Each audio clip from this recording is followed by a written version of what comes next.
Well, hello on a Friday afternoon. Just thought I'd go live for a bit, cover some action PC basketball 2022. A little break from some of the many baseball projects I've been doing. And I've pulled up right here my 5-year franchise approach. I want to talk a little bit about this because this is one of the projects that I've been working on for the past few years with all the games in action.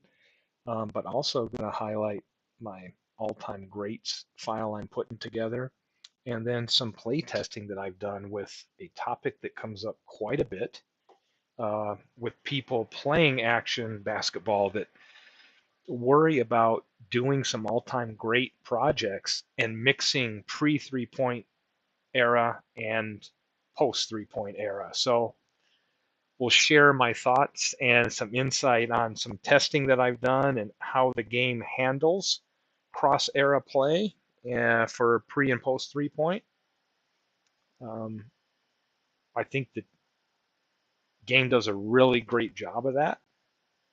And I'll kind of highlight some of the variances that you might get using a pre 3 point season.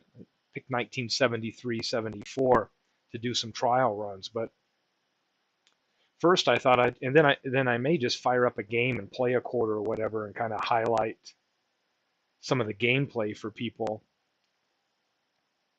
that may not be as familiar with the game or sometimes wonder, how in depth is it? How do you play? Um, how do you approach play calling? There's another variation I see with people where in the game we can go to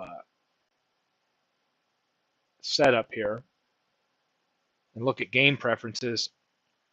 A lot of times people, when they're here in game setup, you'll notice I think the game might default for all the periods at like 30% or something. So you can determine how involved you want to be as a human coach. You could put it all on uh, zero, and kind of let the computer make all the calls. Or maybe I think the game defaults when you first get it out of the box to having human input 30% of the time for each period. So what I do is I just come in here, set it to call all plays, and that should put it at 100%. So it's going to give you the max ability as a human coach to come in here during gameplay and make decisions. Um, and you could tweak it. You could say, hey, I don't want to make a lot of calls, but hey, under 2 minutes or under 6 minutes each quarter, I want to. So I just set mine to call all plays. You can also choose whether you want to display percentages or the coverage. I like to leave it on percentages. And you can also check and have um, auto sub turned on, meaning you're human controlled for decisions, but hey, let's use a rotation grid or let the computer handle people in foul trouble because I don't want to pay that close attention to it. So these are great options that you can have when you're playing. Or you could just say, hey, I'm just going to coach offense.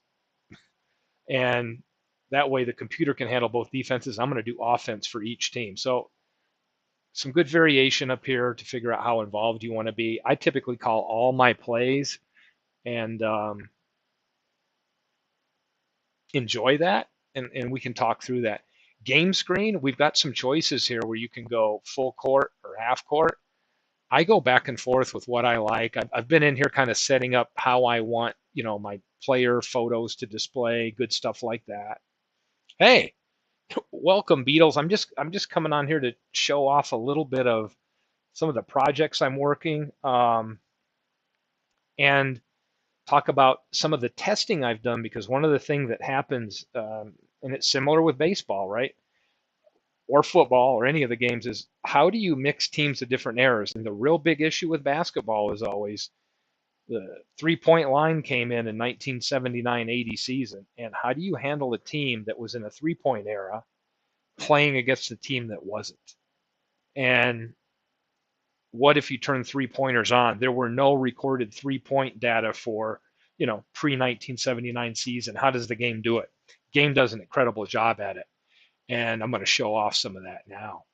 So what I've got up here is call this my 5-year franchise approach that I've done with many teams or with many sports, right? best 2 years for that 5-year run. And I've got several teams here. I may pull one of these up here later to kind of demo. This one, I've done a lot of work on the picture card. So I've got some of the court set up and all the window dressing and that. But I'm going to go for a minute and highlight a real season. I'm going to take 1973-74. And here it is. I don't think I have any. I think I might have zeroed these out again. So let me take a look at a player. And yeah, haven't run anything. So what I did is a series of, hey, Al, good to see you. Al, Red Sox fan here. So a lot of people say, well, how will the game do estimating 3-pointers? Well, I've got some data, and I ran some tests with the 73-74 season, and I did some variations, meaning under rules, you've got options to determine what era you're going to play the game in. It defaults to blended offensive defensive because if you're playing the same season, it's easy. It's going to average the offensive and the defensive players matchup as to how it determines how well they do. Everybody's in the same year here, so it makes sense to put this on, and it's just all going to be based on 73-74 data. The other thing you can do is you can say, I want to play in the average historical era. Now, what is that, right? Well, you could go into era and look at each one individually. It's just basically taking every season of professional basketball and finding out what the averages were over time, right? So, what's the overall average field goal percentage, free throw percentage, foul rate, all the things that the game takes into account for era. The other thing that I wish baseball had that basketball does is this. I can say, okay, average historical, blended offensive. Baseball lets you pick a specific year in league. Basketball doesn't. Basketball says you got to choose 50s, 60s, 70s, 80s, 90s, or 2000s. And I love it because it's giving kind of a general theme of that era, like the average for all those seasons. And I really like that approach. So what I did are some tests. I said, okay, what if I do 73-74, turn on the 3-point rule, and let's see if it does realistic results for players that we would have think would be outside shooters. And then let me run some numbers and see, for example, if we assign them to a decade like the 60s or 50s where there was no 3-point rule, you're not going to see any. But what about the 80s where not very many 3-pointers were taken because the line was really back? How about in the 90s where I think it was 93 or 94 where they bumped the line up a little bit and we started seeing more? Or we get into the extreme 2000s like the last 7 years where, they're averaging 12 3-pointers each team is taken per game, where when the league first started the 3-pointer, they averaged less than 1 3-point attempt per team per game. I think it was like 0.8 or something like that. So really 3-pointers were just there for desperation if somebody was really behind and so on. So kind of fun to see how it does. And here's some of the results. Fire this up on my Excel. So I did blended, and this was taken 73-74. Maybe I can bump this up so everybody can read it here. And these were the 1973-74 players, and you can see what their 3-point data revealed. So overall, if we go down here to the bottom, 12,149 3-pointers taken and a 306 average for percentage. We look at some of the highlights here of who the ones we saw taking 3-pointers. Well, you got Austin Carr, Gail Goodrich, Phil Samaras, Pete Maravich, really good outside shooters. What about some forwards like a Rick Barry who shot a lot from the outside? Well, you can see here, he's got averaging about 2 per game. Oscar Robertson there. Now let's take a look at if we assign them to the 2000s, which is a more 3-point era for sure. And you'll see that you pretty much got the same players showing up, but now we're seeing a little bit uptick in more shots being taken. In action, if we take a look at a player, let's just pull a player up here in 73, 74. Let's go to Austin Carr with Cleveland. You can see on his ratings here, he's not rated for threes because he didn't have any. But when we look at outside, he's an 8. So, extreme outside shooter. And they're probably looking at how many field goal attempts he had that year, 1,682, quite a bit. So, as I've looked through here, the game does a great job, a very realistic um, approach to the 3-pointer. So I would suggest anybody that's that deep into it and worries about it, get in there, find a season that doesn't have them, turn them on, start assigning it to different eras and see how those come out. Now let's take a look at the 80s where there was a lot less 3-pointers taken. And here's the 3-point test for the 80s. And here's what we see. Overall, instead of 12,000 or 14,000 total 3-pointers for the league, now it's only about 2,982 total. You still got the people with better, more outside shooting like Austin Carr and Petrie um, putting up the most in the league, but a lot less, right? Because it's an 80s style 3-point game versus a 90s or a 2000. So really interesting to see how the game approaches that and either tones it down or lifts those up.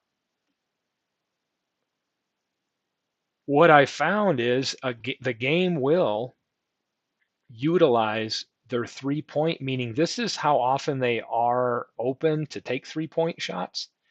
And if they don't have that, it's going to use their outside rating. So I'm noticing in the pre 3-point era, it's really taken a player and looking at their outside rating, which is the frequency of taking outside shots, and then trying to take a percentage of that, and they're going to get more based on how many field goal attempts they had, right? So we can see Austin Carr's at the top of that. Rick Barry, if we go to Golden State here for 73, 74, you can see that he's an outside rating. However, he's a forward. He's playing a lot. His inside preference will keep him from taking as many outside. So another thing to look at is if we go under team, under edit, you can edit the player ratings and we can take a look at all the ratings here. And you can see that Rick Barry, um, outside shooter, right? But his real inside play, he's set to be inside 10% of the time. So a guy like Austin Carr may have the same outside rating, but he may not be out, he might be outside more frequently. So you could have somebody that's got a decent outside range, but if they're playing 10, 20, 30% of the time inside. So here's a place where you could come if you wanted to and take a look at these ratings and figure out, hey, I think Rick Barry should be playing inside more. So if you get into the editing like I do with a lot of these leagues and under the hood and creating stuff, this is a place where I go to often. I'll let the computer generate these ratings based on the data, the stats that are entered, but some of these are also subjective, meaning dunk rating. A lot of times it's going to look at their height and so on. Not Barry, not known as a dunker, but really it's kind of the frequency of how often some of their shots are going to be dunks, and you could rate them 1 to 10 on here.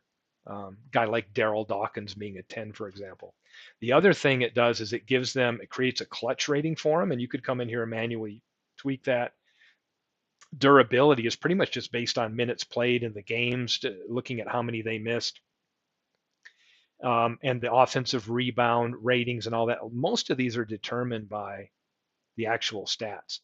There are some subjective things that get in here about, fast break rating and things like that. So here's where you can see like the inside preference. But I think the game does a great job of doing that. In where I have cross era play set up, let me pull up my 5-year franchise. So let's take a team, for example. You can take a 3-point era team here, like let's take the Bulls from 93 to 97, and we could play them against, let's go with the Lakers 68 to 72. And we can see with this team, we go to ratings, you can see there's going to be some outside ratings here on this team. So if I looked at this, Flynn Robinson probably not going to get a lot of playing time, but Gail Goodrich, Egan, Jerry West, Jim McMillan, these would be the people I would expect to see taking outside shots because of that rating.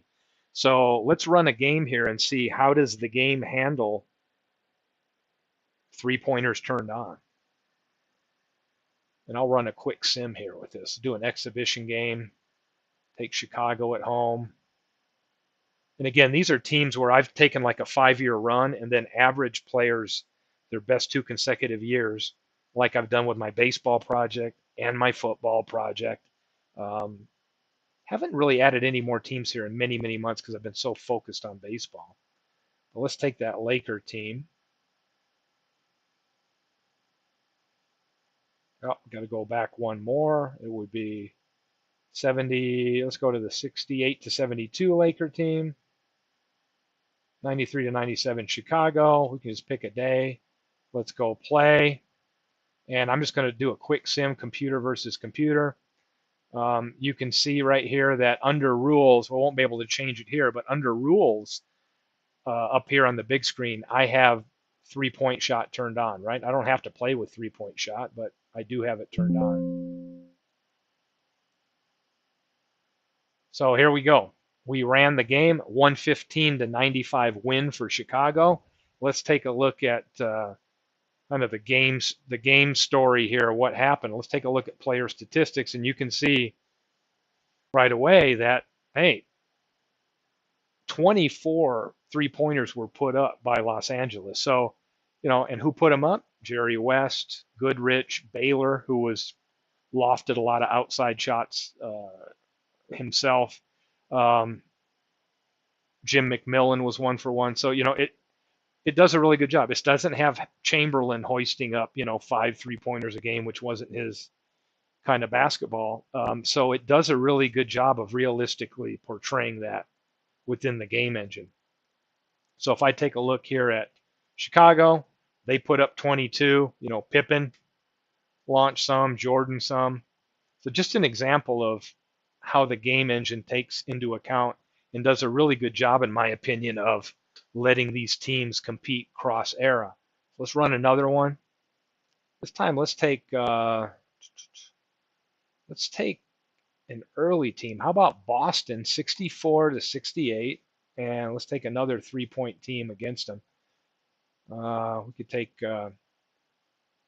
92 to 96 New York. Let's go computer to computer. See what we get. And we get a low-scoring game here. Boston edges out a modern New York team. You can see New York put some 3-pointers up. There's John Starks put 10 up, and he was known as a guy that used to just hoist them all game long. And how did this 60s Boston team do? Well, they got some 3-pointers put up by logical people. Larry Siegfried's a backup guard who put up some, but Havlicek had put up outside shots, Sam Jones. So you can see here, does a great job of reflecting reasonable results. So, we got some people joining us. I'm going to pop over here and take a look at who's with us today. I got Christopher Slovic. What's up, man? Christopher, I want to say by Labor Day. Usually, from what I've seen, is end of August, last week in August or first week in September, historically has been that. And I agree with the ball movement. In fact, I'm going to fire up and play a quarter here, kind of highlight some of the features of the game, because I just upgraded to 2022 about a month or two ago. And I haven't done a ton of playing with it, but I was messing around with it the other day on how visually I like to have it set up to use the cards that I have in there and some of that good stuff. So I'm just kind of showing that, I think the game does a great job of simulating some of the 3-point stuff. This is my 5-year franchise file. As you can see, I got a lot of teams that I've done. See what some of the other ones, interesting teams. I've even done ABA for them. So here's the Utah Stars. I've got a team for them. I think I've got the Kentucky Colonels in there as well. somewhere. Indiana, I've got a team in there where Indiana was really tough in the early days of the ABA. Of course, I don't have, there it is, 69 to 73. I have a run for them with McGinnis, Roger Brown, all fun stuff. But I will show off here a little bit this is, don't have a lot of teams yet. I'm just kind of building them as I go, but I'm now putting together, and I'm basing this on a player's best 3 years-ish. I'll use the word ish because it could be 3 to 4 depending. I'm utilizing the PER ratings to some degree and just having to figure out what are their best years that I think are the best years to combine that data and build a card for them. So I did some Seattle players here. I might highlight them. So here's some of the players I've got on Seattle, and I have not gone back to tweak. I've let the computer generate some data. I will be going back and tweaking, not tweeting, some of the defensive ratings that I've compiled from various sources for them. But here's some of the real data. You can see some familiar players here over time. I don't know if I'm going to eventually build and maybe have an older and a newer version just so I don't have, 40 or 50 people on one roster. But the idea was to create like an all-time basketball greats collection like they have for football and baseball. And that way you could do a draft, meaning we could have them all in a draft pool, no teams pre-made, and really the file's there for you to import from or create draft leagues from.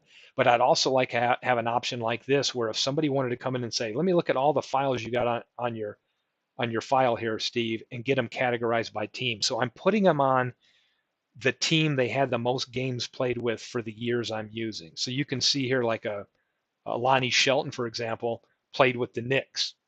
But of the seasons I'm using, more time was with the Sonics, so I'm going to put him on the Sonics. Same thing with Spencer Haywood.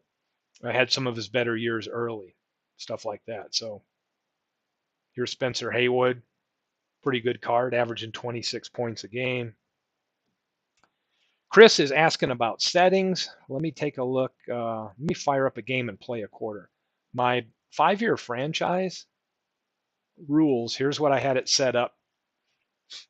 I turn on 3-point shot. I haven't really tweaked this a lot. And I'm trying to figure out when in a league like this, do I want to turn on more modern rules like making zone legal? Because that was really, you used to get called a T if you were zoning up back in the old days. I don't know. The other thing that I really liked was you can have in-game injuries, and which could extend beyond that one game based on their ratings, meaning I'm going to use their player ratings, meaning if they're rated below a 10, the farther below 10, they're going to have a propensity to maybe get injured. But the other thing that I found in replays has been fun is turning on pregame. So what'll happen is players get randomly injured for one game and it's based on their durability. So what it would try to emulate is, let's say a player only played 75 of the 82 games. When I've had this on and run season replays, it does a really good job of mimicking the actual games that they played in real life. Meaning it runs a test before the game and it might say, hey, Julius Erving missed 7 games. Guess what? He's not available for this game. So, hey, Legends is here. Great to have you. So that's kind of the settings. You could get a little bit more involved. I haven't run a league yet doing this, but in a league, I would probably look at what do I want if I'm playing a cross position, right? Alternate reality here, which I've never used in basketball. Tied ball, do we go alternate possession, right? Which could be an option, or jump ball. I leave it at jump ball. And I have them alternate possession, even though earlier seasons always had they jump every period for possession. So, I mean, not sure crossing multiple eras here what I would want to do if I was setting up a league, but you do have some choices in that regard. But I like having the 3-point shot on, and I love seeing how the game lets those same strong outside shooters like the Jerry West and Sam Jones and some of those, Gail Goodrich, how it emulates that in a more of a modern setting. So I love that. So let's pull this thing on. So let's grab a couple teams. Let's fire up an exhibition game here. So let me grab a couple teams. I'll grab what team I like and one I don't. We got some Boston fans on here. I'm not a Boston fan at all. Let's put Boston at home and let me grab something from that same era. Everybody likes that 81 to 85-ish Boston team. And again, with action, 81 means 81-82 season is the first one. 85 means 85-86, which is arguably the greatest from that Larry Bird era was that 86 team when they won it. But really, it's the 85-86 team. Action labels them based on the year that season started versus the year it finished. So let's get Philly, who I was a huge fan of, Dr. J team here. Let's pick a date and let's play this out. I'll let Boston be the computer coach. Again, I never liked only having 30% or 40% of the involvement. So I just hit call all plays. And that way I get the most human interaction that I can possibly get, right? Now, if I don't want to mess with looking out for tired players or foul trouble, I can let the computer have my back on that and turn that on. I don't mind doing it. Or I could just say, I just care about offense. Computer, you coach both defenses. I'm just going to handle offenses. I see a lot of people do this with the football game. I've never chosen to do that, but I think it's a cool feature. The other thing, people, if they want play calling help, if they want to just see coverage, I love seeing percentages. So I'm going to turn percentages on. I'm going to call all the plays.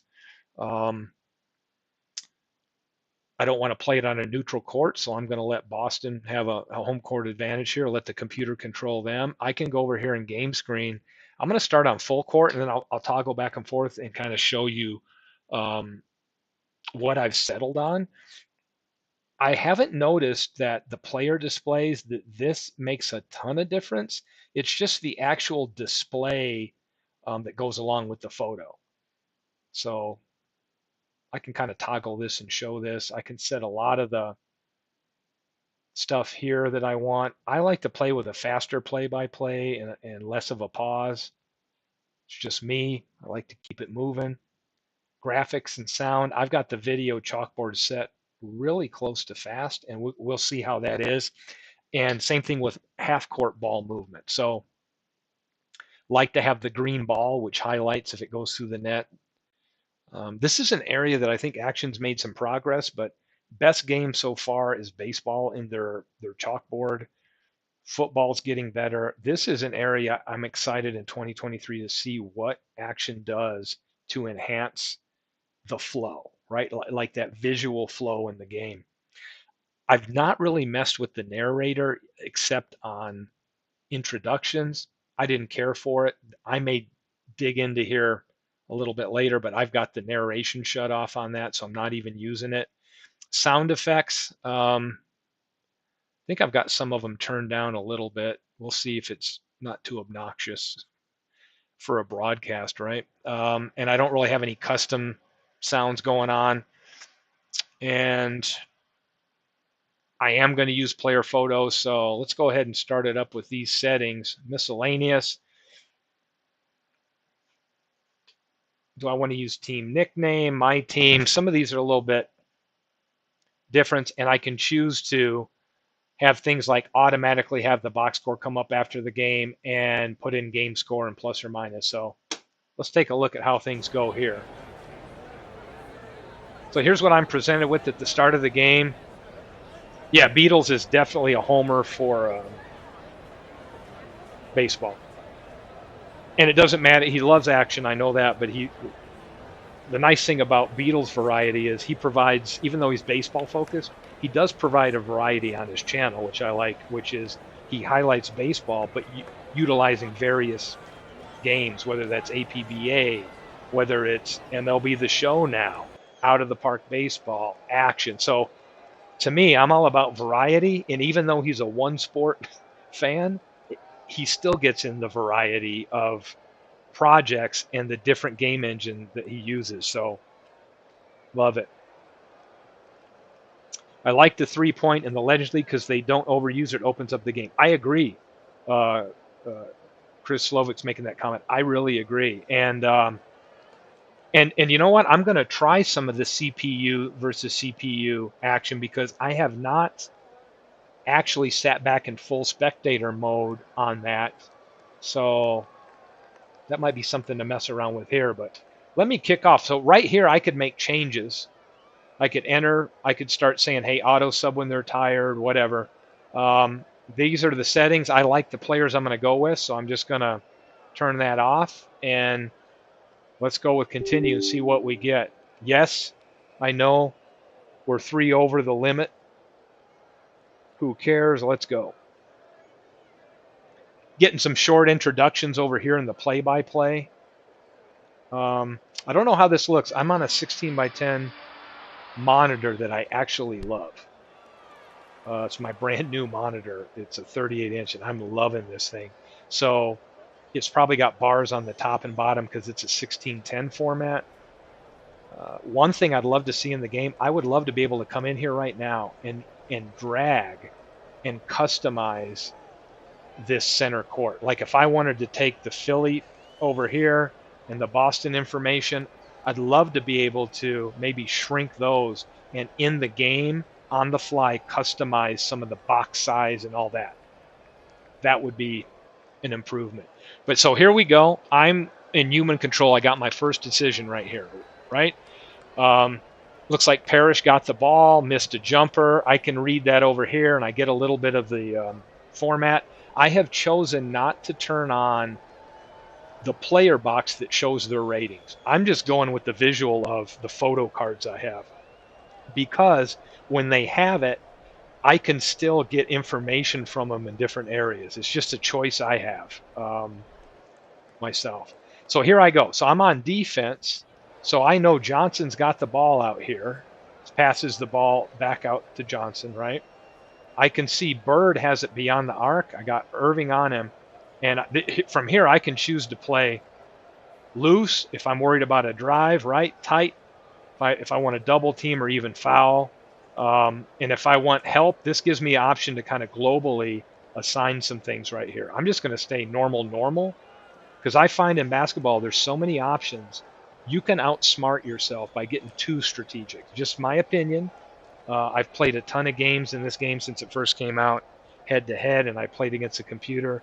And I think you can get so deep into the decisions that you end up shooting yourself in the foot by getting too cute with play calls. So let's just see what happens here. Ball's going out to Bird, passes over to DJ, and we've got a steal by Cheeks. And now we're down here setting it up on the other end. So I've got an option here where I can pass. Or here's what I like. Let's say I'm a human manager and I'm like, I don't know what to do here. I can still, like in baseball, go over here and say, I'll let the CPU make a call. So I hit CPU. Looks like they work the ball over to Jones. Puts up a shot. Rebound for McHale, and Malone gets called for a loose ball foul for going over the top. So now I'm in possession, and I've got options here. It's a dead ball, so I could go to the bench if I wanted to. Don't really need to make a sub. Or I can just hit continue. So now we got Boston inbounding in the backcourt, and looks like I didn't get a decision to make because Parrish got it inside, posted up Malone. He shoots, it counts, it's done. So some people may want slower play-by-play. I don't. I like the flow of it being a little peppier. And I can always read what just happened right here on my own by going here. Over on the left, I can see my matchups, and I can drag if I want to have people defend out of their normal position alignment, meaning point guard versus point guard. I could choose and have Tony on DJ and Cheeks on Age if I wanted to. If there's other games, I got my ticker. I can keep track of team stats. This lets me know who's in my lineup, what their ratings are, outside, inside, and drive are for 3. And overall, it's giving me a rating for the team that's out there in certain categories. So just a little overview of that. So here I go. I'm on offense again. What I like about the game is I can do multiple things. I got a fresh front 24-second clock. I can choose to pass and see who gets it. I can let the computer do it, or I can go right here and say, I'm going to click on Irving, for example, or Malone. And the asterisks right here are showing their openness, meaning I think is it 90% chance of them getting it if there's 3 asterisks, 60% if there's 2, and only 30% if there's 1. So if you're ever in doubt and you need help in the game, you can always go up here and they got 2 options. The manual, which explains a lot of the functions of the game. But like football, if you want to learn more about this, kick on the basketball strategy guide. And I just opened it up. And even while I'm playing, I could come right over here and fire up that strategy guide and talk about, what do these player coverages mean? Like if I want to play tight or loose, what's my give or take or my benefit or my weakness to that, right? So it's awesome that they have this. To me, you can pull this up in game and learn as you go. And they've got some great examples here, like game situations on how this could work for you and how certain types of help may diminish the offensive player's ability or enhance it. So if you want to get deep, pull up that strategy guide. Sometimes I'll be wanting to run a play. Like I could come here and do a custom and say, I want to do a go-to and I want to go inside to Moses Malone and run that play, right? And if I'm really hell-bent on it, meaning sometimes you can have a play in basketball and you try to do it, but circumstances dictate that they go a different direction. If I'm hell-bent and I really want them to do what I'm saying, I can force it. This was added years ago into the game, but I can just force it to happen, okay? Or I could just click on, I see Malone's inside. I'm just going to click on him. I'm going to go to Malone right here. See what happens. So he gets the ball. Guess what? Good position, little rainbow shot, and he hits it. Worked out good for me. What just happened there? Hey, Johnson to Bird, back to Johnson. 18-footer. He kind of puts it up and counts the basket. So here I am back on offense, down by 2. I've got Irving positioned inside on Bird, wide open. Okay. But I could do this. Like, let's say I want to attack the basket. I could pick a drive play and try to go with Irving. Let's just call Irving's number inside like we did for Malone. Go right to him. And boom, he slams that one home. It looks like not much defense in this one as Parrish gets that one and knocks it in.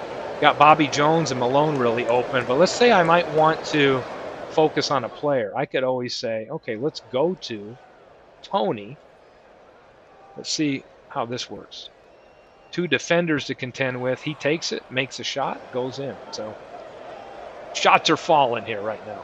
So Ainge gets it, Tony with the steal, and now I've got an option down here. Let's pass and see what presents itself here. And Tony's got the ball outside. Here's what I love to do when somebody's outside and has a good drive rating.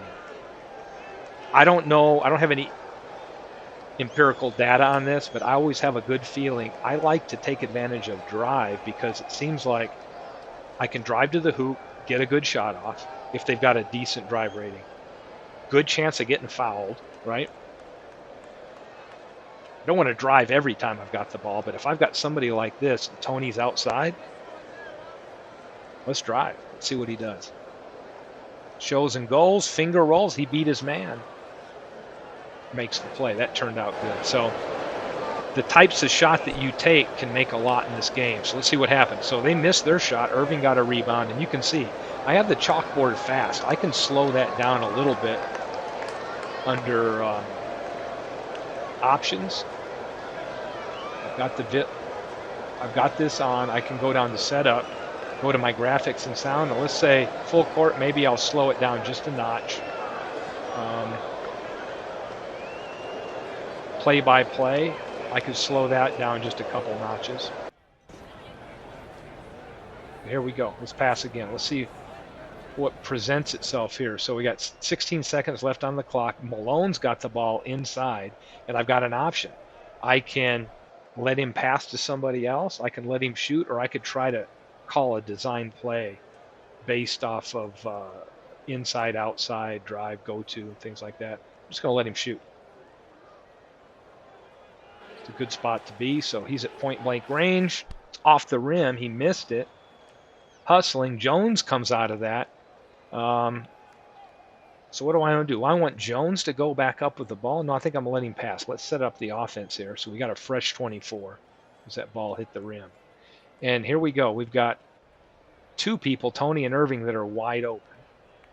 Jones has the ball, so let's go into Irving. He's outside. Let me do this. I'm going to call a go-to play for Julius Irving. We see some movement going on, so it looks like he gets it, kicks it over to Cheeks, back to Irving. Uh-oh. We're throwing the ball around, and it looks like we ended up losing it out of bounds, so a little too much passing going on there.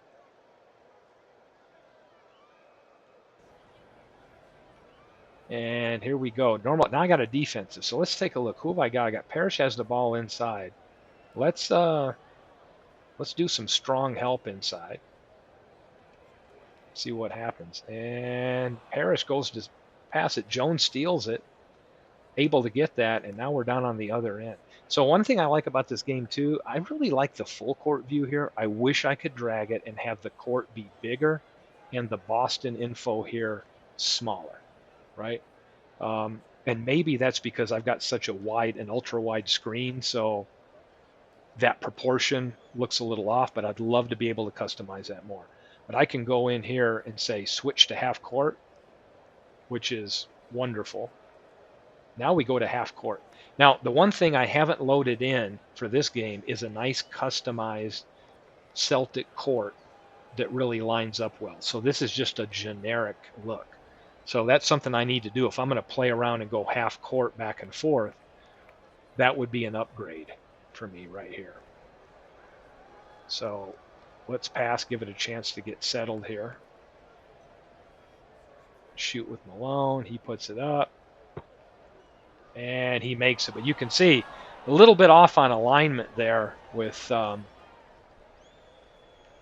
video. And the green marker for a shot where it goes in. So Irving steals it. So, you know, I got like an odd thing going on here with the player on. Let me see if I can turn that off for half court. Because I could keep this on in full court where this box comes up that shows the position, the name of the player, and their offensive and inside stats. It just visually, I don't really care for it because I can get that information by looking at other areas. So,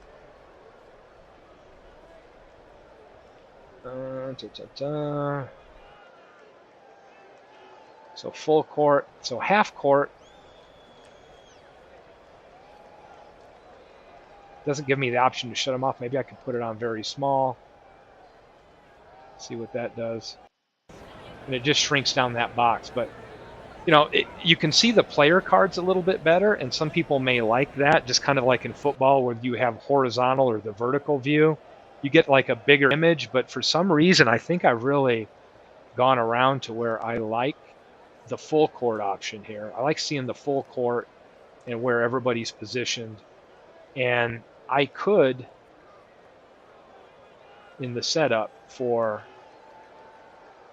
full court, I could go over here and trying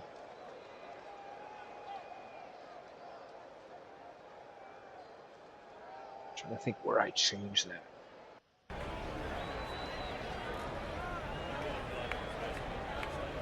Turn it on to where we see that extra box next to the player photo that's showing their ratings. But to me, it crowds the image too much. So I've got it turned off, and maybe somebody will help me if I can't find it right here. I can go to, oh, right here. The chalkboard icons, I could have that be their photo, or I could have it be just their position or their uniform number or their name, right? Full court icons, I could have player photo options on, and for full court icons, I could go to their name, right? So I could still get their photo, but I'm also getting this icon information, which has their name and ratings on it. It's a little crowded for me, so I'm happy to just go to just a photo and just see that. I get their name, right, next to it, and I can come over here and look if I need to, and I know that their ratings right here for Cheeks that's his outside rating, and I believe his inside or drive rating. Let's click around here and get some action going. We see the ball movement, which I've got turned on. Cheeks put it up, rebounded, Birds got it. So compared to years ago when I did a lot of, when the ball movement first came out, to me it's doing a better job. Like we're looking at DJ swing that one out to Bird. We saw the ball movement. What happened? Tony got called for the foul. So now Bobby Jones is taking it out of bounds. Or I'm sorry, McHale's taking it. And what just happened? Parrish puts a little jumper up. We saw the green dot. He made the shot. So the movement is a lot better than what it used to be. In fact, there was a time where I've just relied solely on reading the play-by-play, and that entertained me plenty. Just following that, and now I'm finding myself enjoying more about getting the player photos on there, looking at the full court, and actually watching the flow. I think it's just a matter of the speed that's going to be good. So I'm going to go right back straight into Irving here, who's open. See what we get. Turnaround jumper. Ooh, no good. Rebounded by McHale. McHale's off and running with it. Let's see. Ainge looks like he has it. 4-on-3 break they're running. Missed the shot, but kicked it back out. Ainge puts it up. And if you can remember, I've got the computer controlling all of the Celtics moves here. Bird sets. Ooh, covered by Irving, but he gets the roll, and we got a 10-10 game here. So this kind of gives you an example of the flow. This is how I've ended up enjoying playing it myself. And I'm still tweaking with it all the time, right? Like how do I set that up? And do I go straight computer? So what I could do is, let's go in here and turn Boston over to human. So now I got two human things. And you may see this, that we do it in the baseball games. I know Beatles does it when he broadcasts